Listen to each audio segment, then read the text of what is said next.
వరకు వరద ఉధృతి పెరుగుతోంది.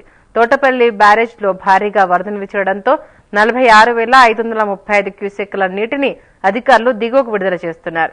అయితే రానున్న కొన్ని గంటల్లో వరద మరింత పెరిగే అవకాశం ఉందని, నాగావళి పరివాహక ప్రాంతంలోని ప్రజలు అప్రమత్తంగా ఉండాలని కలెక్టర్ జె నివాస్ సూచించారు. అధికారులు క్షేత్ర స్థాయిలో పరిస్థితిని గమనించాలని, పరిస్థితుల మేరకు సురక్షిత ప్రాంతాల్లో ప్రజలు ఉండే ఏర్పాట్లు చేయాలని ఆదేశించారు.